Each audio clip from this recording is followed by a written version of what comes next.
Well, welcome to the T Row Show. It's your host, Keith. This is T Row Show, second half, number 5. And we told you last week we were going to cover some of the fundamentalism and why everyone that is either a Christian or they're a part of the way. Okay, that's what the followers of Yeshua used to be called back in the day. They were called the way. Why they're being so persecuted today. I mean, they've had to get it to where everybody's on Gap, and they're actually starting a. It's no secret they're starting a second economy over on Gab. I'm not being paid by Gab. I'm just saying that's what they're doing. I went over there and checked them out, and I think it's pretty cool. Anyway, there's a reason why all this is, and I think we found the core of it. And without wasting a lot of your time today listening to the T Row Show, what I'm going to do is show you some of the things that we found. Number one, there was one thing that was brought to my attention this week. It kind of burned my butt on this as to the 7 deadly sins. So I want to show you guys what that is, and it's really a little bit disturbing. At least it was to me. So let me jump right in. There it is. Okay. And the 7 deadly sins in the currently recognized version, the sins are usually given as wrath, greed, sloth, pride, lust, envy, and gluttony. So that's wrath, greed, sloth, pride, lust, envy, and gluttony. Okay, those are, if you haven't heard from it, you haven't heard what those are. So now each one of your holidays corresponds with one of the 7 deadly sins. Now, I'm not going to say that, here's some of them here. I felt this. I don't know about anybody else, but I kind of felt this is like it's one thing or another. You're being lied to in one way or another. So when you're celebrating Christmas, you're actually celebrating greed, and it's absolutely 100% true because December 25th was not the birthday of Jesus. He was not born on the winter solstice. So all I can say is he was not born on that day. I'm not going to go through the whole age because that's just going to open up a big old can of worms that I don't want to argue about. New Year's empty and broken promises. Valentine's Day is lust.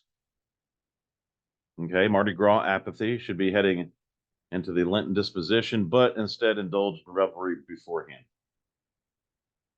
I actually look at Mardi Gras as either that's the most disgusting day. The betrayal of human nature. It's the most disgusting thing that I've actually ever witnessed. A lot of people get hurt on that day. St. Patrick's Day, drunkenness. Most associated today with green beer and getting drunk as an Irishman, but it's actually you're celebrating drunkenness. And Irishmen, regardless, this actually will not offend them. They do get drunk, and when they get drunk, and I've met plenty of them when I was in Germany, they don't stop drinking until they fall down. It's really bad. I mean, it's borderline alcoholism or alcohol poisoning because you're like, guy, you're all right. No, it's that kind of thing. Easter, envy, covetousness, vanity. Okay. Easter and Passover is envy because the Rome envied Jesus, so they killed him and murdered him. So you're not celebrating his resurrection, you're celebrating his death. It's what a lot of people don't realize. It really gets into a whole lot more in Easter, but this is just, a little thing. Memorial Day, boasting. Independence Day, pride. Any national patriotic holidays. Pride, believing that one is better than others, another country, etc. Love of self, often leading to hatred and contempt for one's neighbor. Labor Day, sloth, deserve a break from work. That's also St. Patrick's Day, drunkenness and sloth. Halloween, wrath, mischief, violence, and witchcraft. Thanksgiving, gluttony.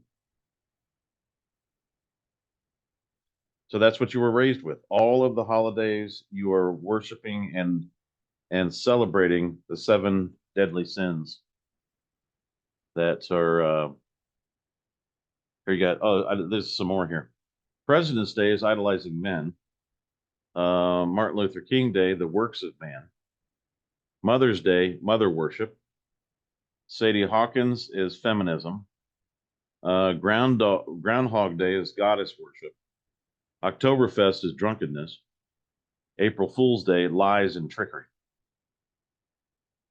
So this is the book of Proverbs. This is among the verses traditionally associated with King Solomon. It states that the Lord specifically regards 6 things the Lord hateth, and 7 that are abomination unto him. So you've got a proud look, a lying tongue, hands that shed innocent blood, a heart that devises wicked plots, feet that are swift to run into mischief, a deceitful witness that uttereth lies, him that soweth discord among brethren. We've had a lot of those. Now the works of the flesh are manifest, which are these: adultery, fornication, uncleanliness, lasciviousness, idolatry, witchcraft, hatred, variance, emulations, wrath, strife, seditions, heresies, envying, murders, drunkenness, revelings, and such like. Okay, and what would be funny is a lot of people will read that and go, "Well, then what can I do?" They'll do that. It's hilarious. Now, these are the things that you're set up with. I think your life has been set up for you to fall. I think life has been set up for you to trip. And I think it's coming from one man, actually one office. Now, if a lot of people don't understand what the Vatican is, it's made itself into a city-state right in the middle of Italy. Italy is a country, and so is the Vatican. It's within Italy. It is involved in the 3 city-state empire. I've talked about this before. I will tell you again, just as a refresher course. It is contracted in with Washington D.C. It is also contracted with London, which is its own country. The city of London is within it was within England. London is not. That is run by the Rothschilds. They're the ones that own the city of Jerusalem right now. They're the ones that's causing all this mess over there with Israel. All right, so you have to realize that the Vatican believes it owns the United States. It may own the United States. If you read Pandora's Box, you will know that the railroads, the 9 baron families, have a very close tie with the Vatican. And you will know that the Vatican gets a check every year in the amount of 40 zeros. That was the research. And while everybody is, why do you think that they have all this stuff to give away, like charities and all this kind of thing? That's where they get their money. It's because the money that the railroad makes is and all the taxes and everything is passed through the 9 baron families over to the Vatican. So you didn't know that you're literally serving. And believe me, I do not have a high opinion of Francis or anyone over there. So if you're Catholic and you get offended, might as well just go ahead and hang up now or stop listening to the program, because I cannot stand the way that they are. They are worse than the Sicilian families, mafia families. They're way worse. Wherever there's money, their hand is out. That's all they care about. They have no love for Jesus. They have no love for our Father in heaven, Yahweh. They have no love for the set apart spirit. And they're openly now under Vatican II. There was one Vatican, 1962. They claimed that their Pope, okay, is infallible. That's where you saw the guy that made that, Mel Gibson, when he started talking about that. He built his own church. He's from Australia. He built his own church on his land down there, so he could go to a place that he didn't have to go to one of their Catholic churches and listen to that garbage that they spew every week.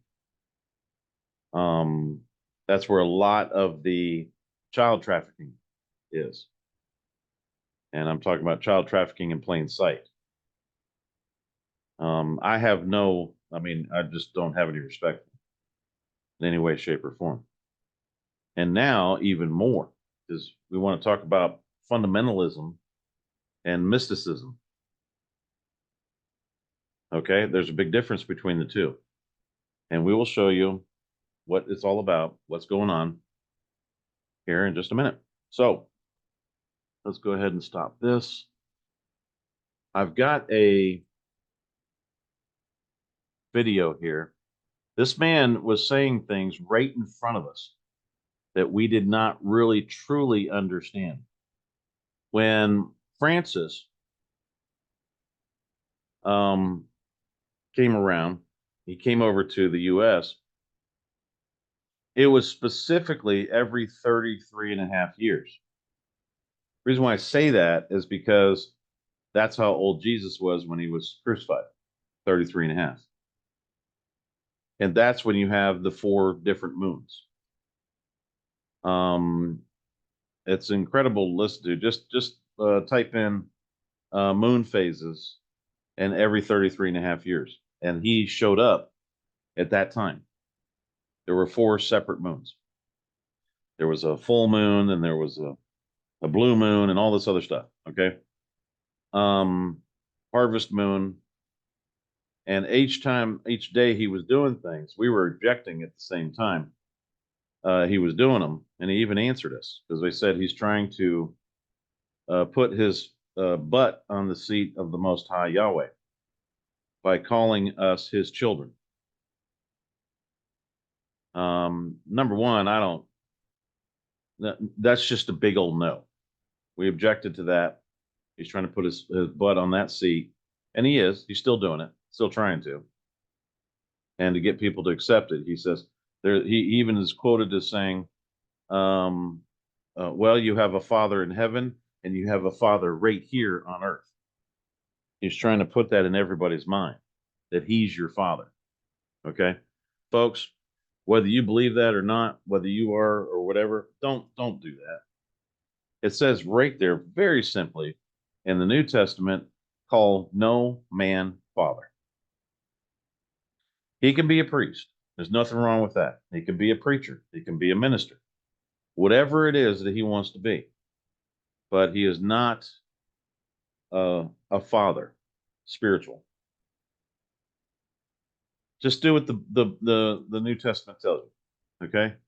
Which is call no man father. This guy here is probably the most despicable individual I've ever laid eyes on. We caught him in I don't know how many things. The one thing I did not catch was fundamentalism. I did not understand at the time. This was in 2015 when he was here. I did not understand at the time what the man was saying while he was sitting on he was addressing U.S. Congress. They say he was the first pope to address the U.S. Congress. All right, hold on. Okay, well, this guy is doing the same exact thing as he was doing before since 2015. Folks, what I'm trying to tell you here is this. When he addressed Congress, U.S. Congress, talking about Francis, he declared war on you and you just didn't have an idea. I didn't get it either until it hit us about a week ago. That's exactly what he was talking about. Because we were watching what was the show?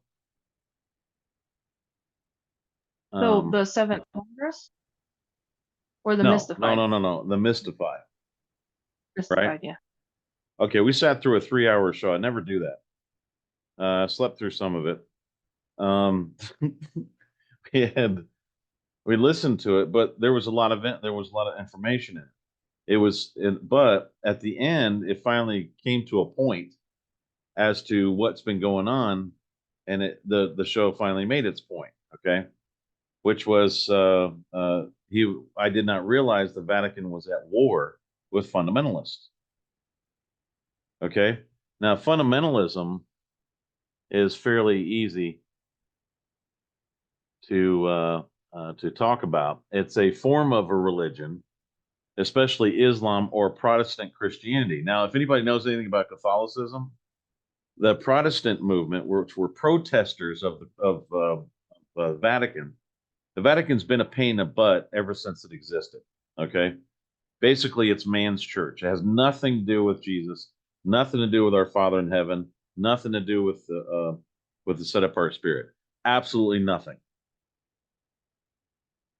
Okay, it is all man right there, and its influence is unbelievable. All it wants is power, pleasure, and money. That's it. That's all that thing does. So it's a form of religion, especially Islam or Protestant Christianity. You know, Protestant Christianity started in England to protest the Vatican that upholds belief in the strict literal interpretation of Scripture. Think about that. That upholds belief in the strict literal interpretation of Scripture. There was religious pluralism there at the time when the rest of Europe was torn by fundamentalism. Strict adherence to the basic principles of any subject or discipline. Fundamentalism's free market fundamentalism. Okay. What does it mean if a person is a fundamentalist? It's somebody, a word fundamentalist is used most often to talk about religion. It is it as an objective. It describes a very strict literal interpretation of religious text or a set of beliefs. And the noun means a person who holds those firm, often extreme beliefs. Okay, so who's going to decide whether a belief is extreme? Well, who do y'all think is going to do it? So, which means you can't think for yourself. You have no thinking ability. They would call someone a fundamentalist if they oppose the teaching of evolution in schools. Like, that's how bad this is. Right. You can't oppose anything, or you're a fundamentalist, if it corresponds to Scripture. Okay. So here he is. Okay, this was back in 2015. It was 7 years ago. Here he is talking about this. I want to go ahead and share screens. Right in front of your eyes. And let me know if you cannot hear it. We must be especially attentive to every type of fundamentalism, whether religious or of any other kind. A delicate balance is required to combat violence perpetrated in the name of a religion, an ideology, or an economic system, while also safeguarding religious freedom, intellectual freedom, and individual freedoms.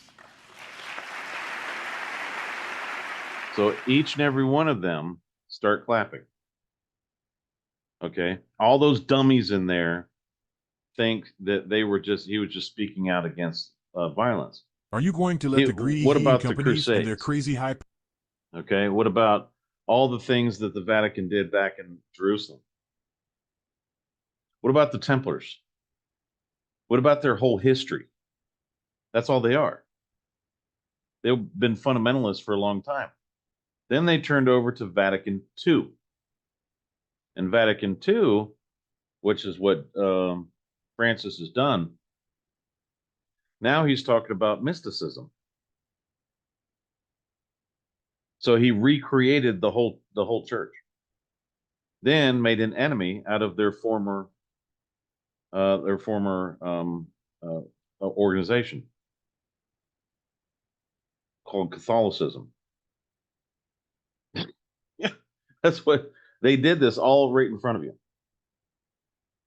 This has been going on for the last 21 years. Do you have the you have the same video, right? But it's over in that what is it?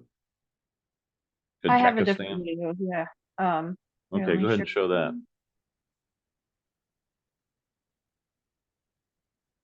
Okay, this is in Kazakhstan, Astana, Kazakhstan. This is what it looks like.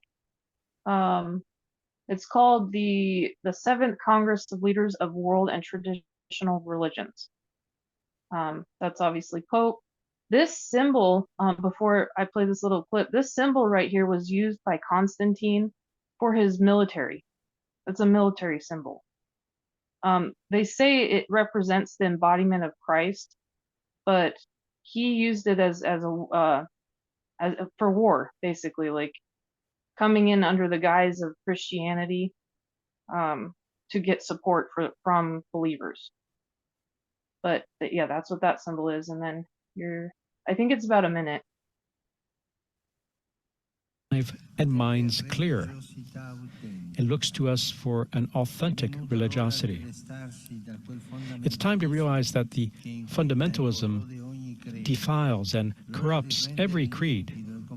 Time for open and compassionate hearts. It's also time to consign to the history Stop books for a second. the kind of talk that... Okay, go back just a little bit.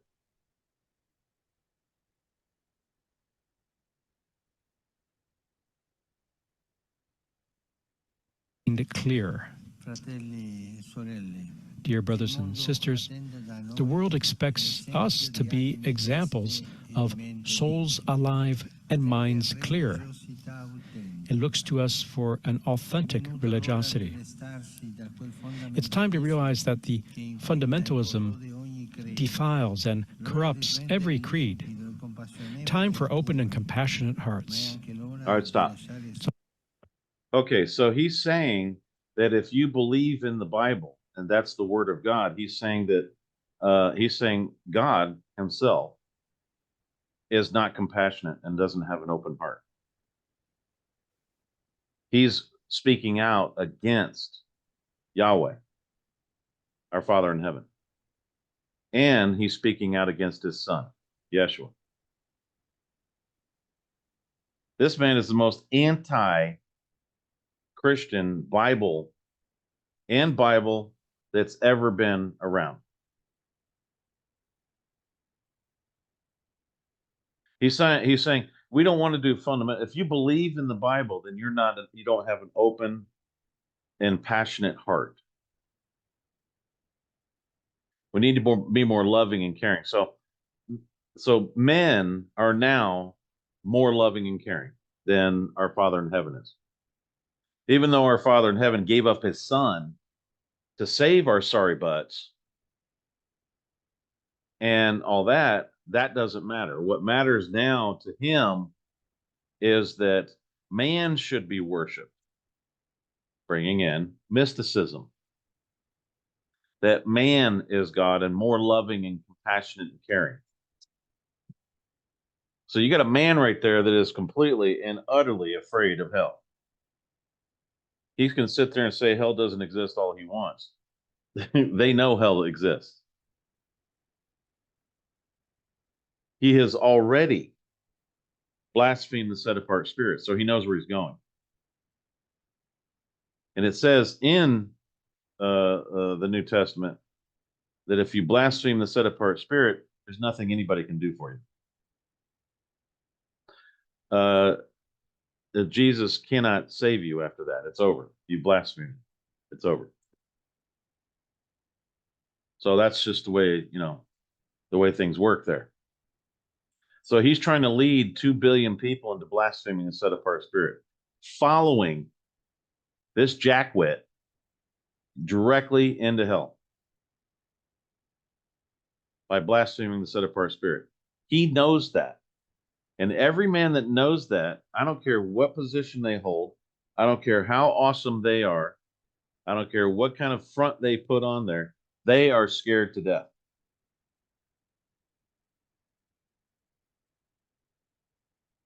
And you could feel it. You could feel it in his the way he's speaking. He's trying to sell his idea that if you follow Jesus, you're just a fundamentalist whack job and violent, and then you need to follow him, just pulls you away from the narrow way very quickly and pulls you away from salvation.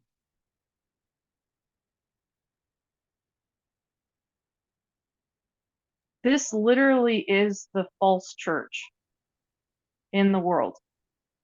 Back in when the Council of Nicaea was formed in 320 AD, that's when this whole thing really started.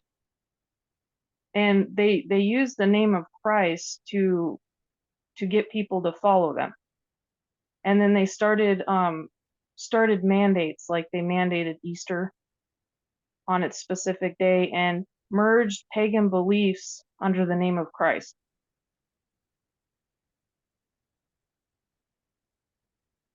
They corrupted it.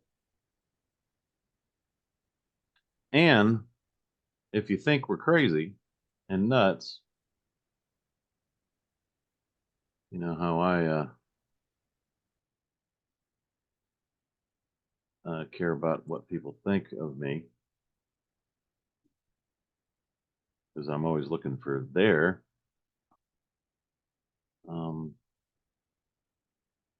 There it is. Is this the picture? I don't see a picture. Okay.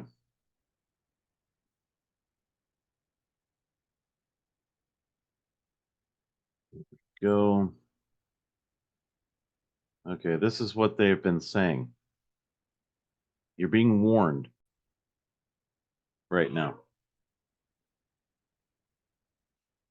They have a 1999 religious council, religious fundamentalists who refuse to go along with the global Ecumenical.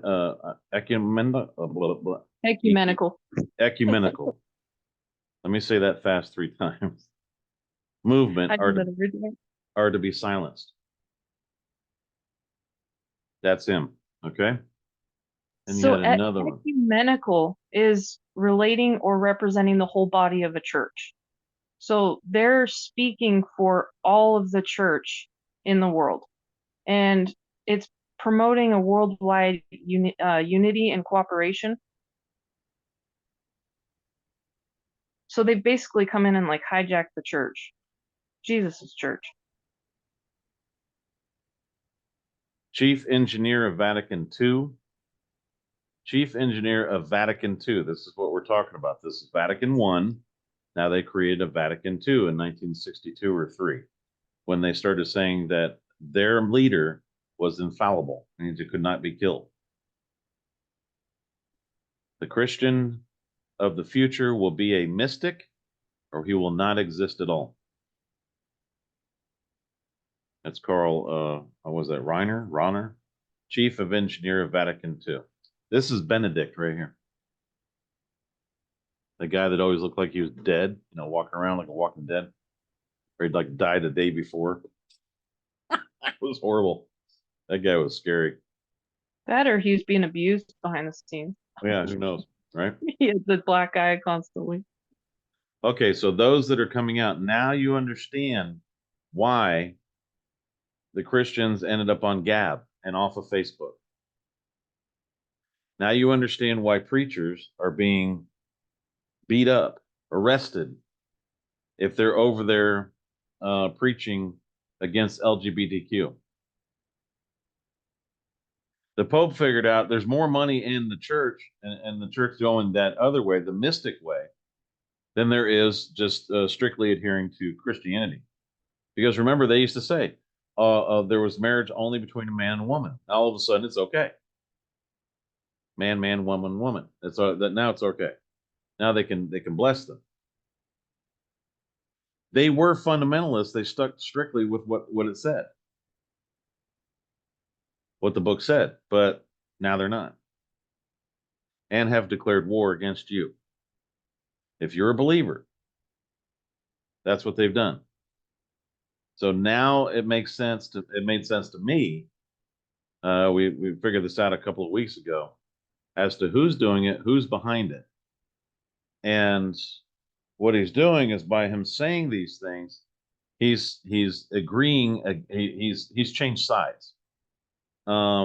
He's over there agreeing with the Muslim that they've been oppressed by Christianity, when in fact, what's really going on is it used to be Christians all over the Middle East. They've all been converted to Muslim. So the Muslim came in and took over the Christianity, and then when they don't, people are not really trading with them or whatever, they're saying they are oppressed.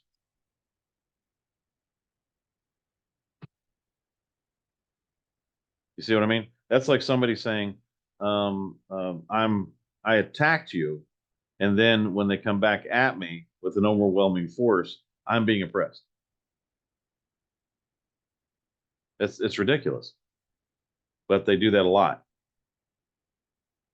So this tells you right here that these guys, the rise of mysticism and the Antichrist, I'm telling you folks, this is where the New Age stuff is.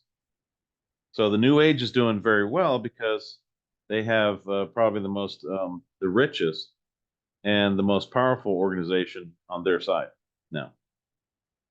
So of course people are going to be doing it. Of people, whatever's easy, wherever the money is, that's what they'll go for. We've seen that just a couple of days ago. They don't want to do that which is not popular.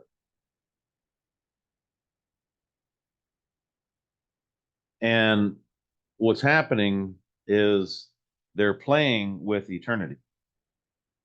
It seems like it's very, iffy. You have two venues in this world. One is walking in the spirit, and then the other is walking in this world. There's two venues there. A lot of that was recognized when it came to paying taxes to Caesar. Give that which is to Caesar's, and give that which is to the Father, what belongs to him. So he was telling them, you could live in the spirit, speak in the spirit, follow me, and walk in the spirit, or where you don't feel any of the lusts and the addictions and all that stuff in the spirit here on earth.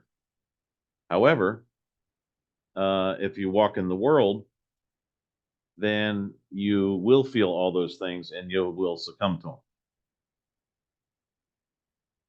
All those deadly sins, everything. You'll be put under a delusion thinking that Christmas has something to do with Jesus and has nothing to do with Jesus.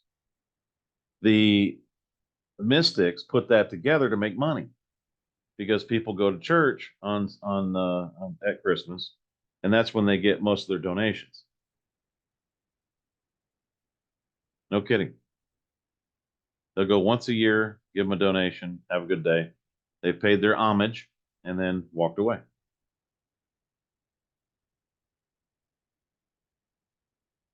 So right there, the U.S. Congress clapped and said,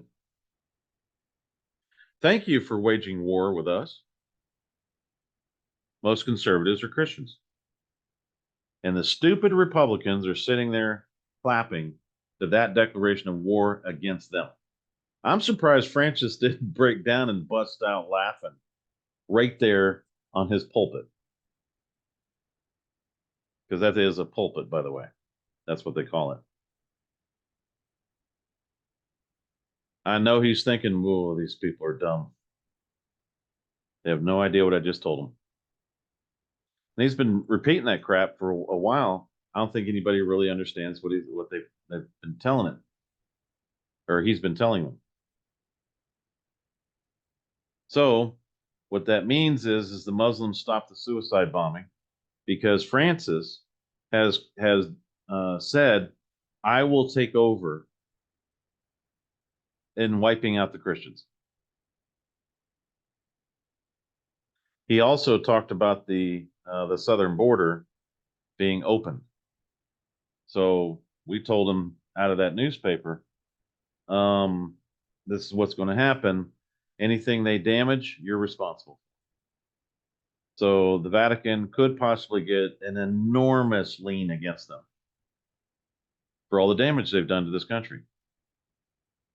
If you want to take over and start telling people what to do, you're going to be responsible for what they do. So all those buildings, all the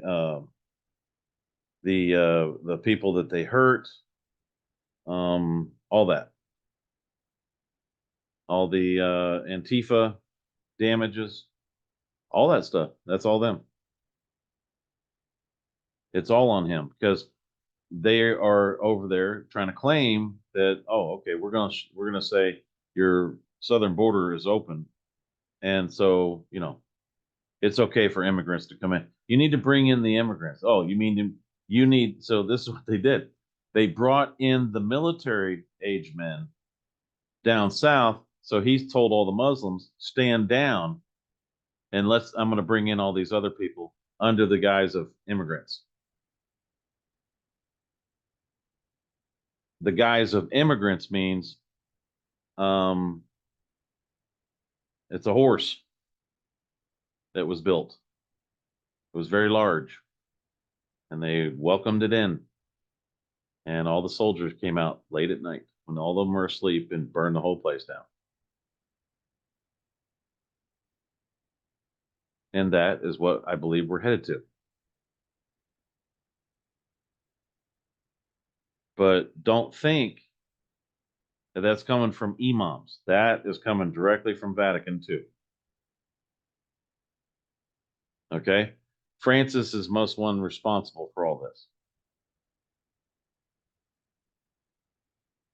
And don't think anything else. He's told you twice that he's coming after you.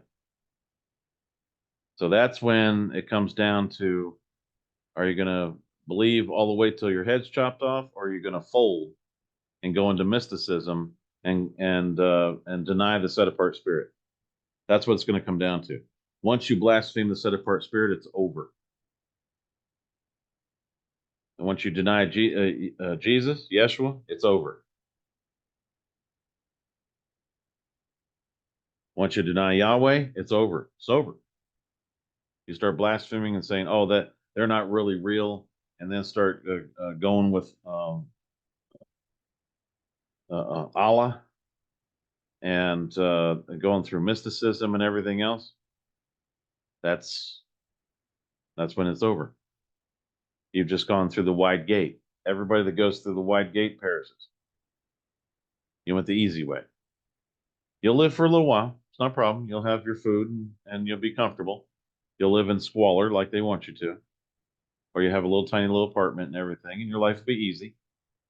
They can put a chip in you so they can keep you safe and track you. And you'll be comfortable for a while. But once you die, it's over. It's called eternal regret. That's what I call it. Eternal regret. There have been so many people warning others of this. There have been so many people that saying hell is real. Telling you, you really need to understand that hell is real. And the only way out, everybody that has come back from hell and was saved through one man. That was it. Okay? It was Jesus, Yeshua, that is the one that saved them. The one that took them out of there and had mercy on them. So the only thing I can tell you is you've been warned. You've had your warning. It's over. You can either, when you stop listening to this show, you can either say, "Oh, that's just crazy," or whatever. But you need to make a decision and stick with it. It's coming down to it, folks. It's coming down to you're going to make that decision or not. And don't take it lightly. Don't deny him. I'm telling you, it's going to be a problem for you. If you don't believe me, YouTube has plenty of videos to watch on people that have gone to hell. All of them describe the same, if not the same exact thing. And they've all gone to different parts of hell. They're telling you it's there. And it's ginormous. It's like 17 miles high. It is huge. And there are billions of people there. Now I'm talking about billions. Billions in the lake of fire, just burning. Not trying to scare you. I would say that I would have said the same thing to me back in, when I didn't know. I would have said, they're just trying to scare me. I would have said the same thing. I'm just letting you know. Back when I did not know what was going on, I did not understand the full picture of what this is all about. So they're going to get those who want to be with him, the Father and Jesus. Those who want to be with him and live with him, they will, that's it. They'll accept you. Those that don't, you're going to be accommodated. And you will be without him forever. That's simple as that. You got one chance to make your decision. Anything else, Sarah, that we need to cover? Yeah. I kind of want to jump back to giving unto Caesar what is Caesar's, and giving to Yahweh what is Yahweh's. So Wasn't the New Year's thing also? Yeah. So tonight, a lot of people are celebrating New Year's Eve, and Julius Caesar added 90 extra days to the calendar in 46 BC. And this is when he introduced the Julian calendar. Well, he also changed this New Year day to January 1st because Caesar wanted to honor Janus, this two-faced god, who I guess looked backwards into the old and forward into the new. So New Year's pretty much is this worship of this god Janus, who they believe is, it's this duality made fitting symbol for the transition from one year to the next, wherein like people give gifts to each other and celebrate. Completely pagan. So if you're celebrating this, you're celebrating a pagan holiday, honoring this Roman god Janus. So, give unto Caesar what is Caesar's, and give to Yahweh what is Yahweh's. There's a verse that came up earlier today that goes along with this, regarding not eating food that was given unto the idols. Well, food, the way Yeshua put it, is spiritual. It's a spiritual feeding, like you're getting fed spiritually. The word is your food, right? You cannot live on bread alone, but by the word of God. So what you consume in you is your food. So if you're consuming this celebration of New Year's Eve or Christmas or whatever holiday, you're eating of the food that has been given unto idols. This holiday is food that is offered to these gods. So therefore you are eating food given unto idols. Yeah, that's him. Her, it, thing. The one on the right, it looks like the profile of the Statue of Liberty. Really does. Yeah, and the one on the left has the horns in there. Yeah, a lot of those deities they create, they look male and female. which the description of the fallen angels were, they kind of had this very feminine Mhm. type look. And back in the day when the fallen angels came to the earth and intermingled with the women, the people worshiped them because they had like godlike traits. And all of these idols were formed out of them. They created idols out of this, just this interaction, these fallen angels that went against the Father, our Father in heaven. They started worshiping these beings. That's where all of these myths and superheroes and statues, all of them come from.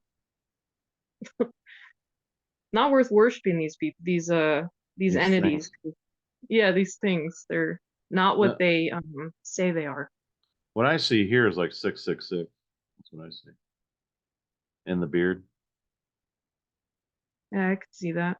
Yeah. It's also like a goat man, a little bit like Baphomet. Yeah. A little bit like that. That's a whole page right there. Just look it up, folks. Just God of endings and beginnings. That's what you're out there on New Year's Eve drunk, you know. Yay! Then you watch the ball come down, and I'm here in Times Square, and I'm watching the ball, and it's wonderful, and blah blah blah crap. This is what you're doing. And all these people that have sold their soul to the devil are there, and they are all singing. They do concerts and stuff like that, and it's There, free. Go ahead. yeah, there's only one beginning and end. There's only one Alpha and Omega, and this thing is not him.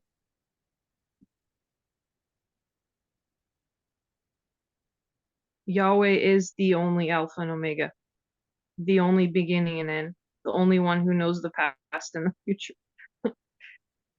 Oh, that's Oh, creepy. The two faces. yeah, this one thing that came to me, everybody always wondered. The relationship between Yahweh and Yeshua. Now try thinking of it this way. They are of one mind and one heart. Yet when you have the chain of command, that's the only thing that separates them is the chain of command. Yahweh the Father, Yeshua the Son, and the set apart spirit. But in the rest, his will is Jesus's will, and Jesus's will is his will. And he said that in the garden. He said, let your will be done. I'm going to forfeit my will. And let your will be done. So there was two separate wills they're talking about there. And then people believe that Jesus was the Father. Well, when you look at it from a heart and mind point of view, within and eternally, they were both of one heart and one mind because he agrees with him always. There's no conflict between them. However, there is a separation in the chain of command. So when people start saying that Jesus is and was the Father, well, in one way, yes, he is. They dwell within each other, but there are two separate entities there. There have been many people that have gone to heaven and have seen our Father in heaven, has stood before him with Yeshua right beside him. They've seen that there are two separate. Why would he say to himself, Father, why have you forsaken me? It's when they keep saying that Jesus was God, and there's nothing saying or properly acknowledging him as the Son of the Father. You're not diminishing him in any way, shape, or form.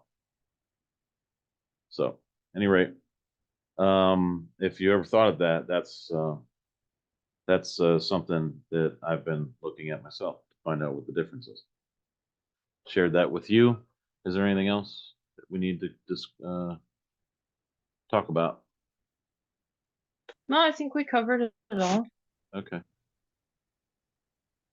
Yeah, a lot of mystical stuff here. I think in this so-called New World, the Catholic Church has pretty much disbanded itself.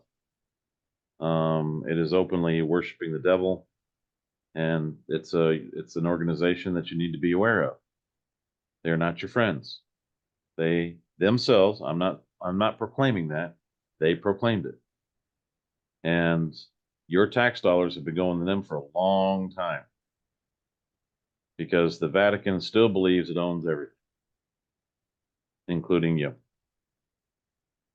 Thank you for listening to the T. Rowe Show. We will see you next week.